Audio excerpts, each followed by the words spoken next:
بسم اللہ الرحمن الرحیم۔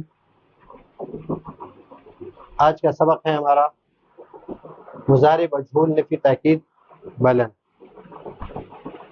مضارع مجہول ہے اور اس کے ساتھ ہم لفظ لن لگا دیں گے تو یہ عمل کہاں پر کرے گا؟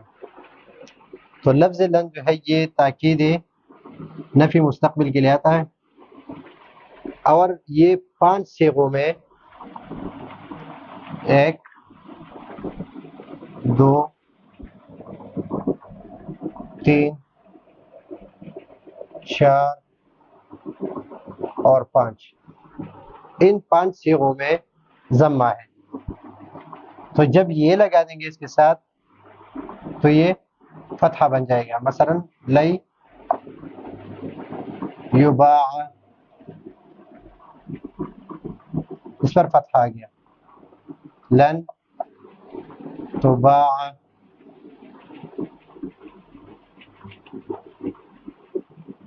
لن تباع،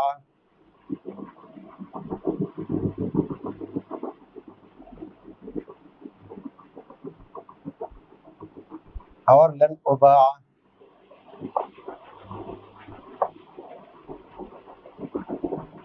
اور لن نباع۔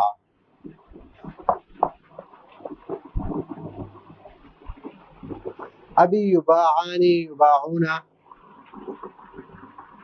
ان صیغوں میں نون اعرابی ہے۔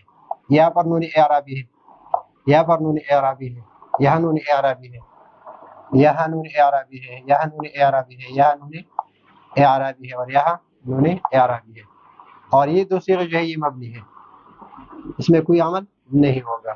تو جہاں پر نون اعرابی ہے وہاں پر لن داخل ہونے کے بعد یہ نون اعرابی گر جائے گا، بس یوبا لن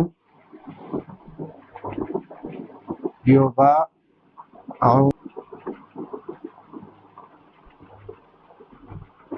لن تباعنی۔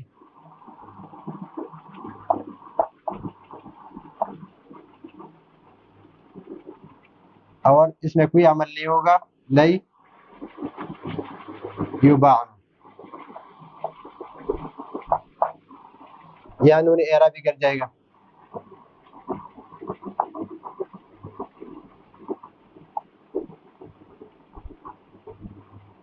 یا بھی نون اعرابی گر جائے گا۔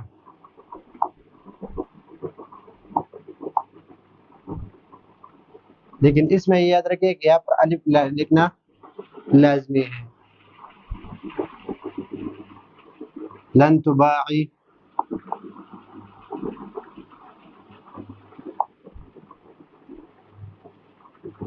لن تباع،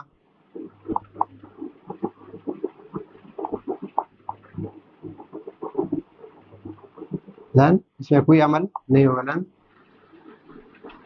تباعنا۔ تو یہ ہے لفظ لن کہ جب بھی مضارع پر داخل ہو، چاہے مجہول پر داخل ہو چاہے معروف پر داخل ہو یا مجہول پر داخل ہے، تو 5 صیغوں میں جہاں پر یہ تیر کے نشان لگے ہیں ان میں جو ضمہ ہے اس کی جگہ پر فتحہ لاتا ہے، یعنی مفتوح کر دیتا ہے، اور باقی جس 7 صیغوں میں نون اعرابی ہے 1 2 3 4 5 6 7 اس کو نون اعرابی کو گرا دیتے ہیں۔ کیا کرتے ہیں؟ نون اعرابی کو گرا دیتے ہیں۔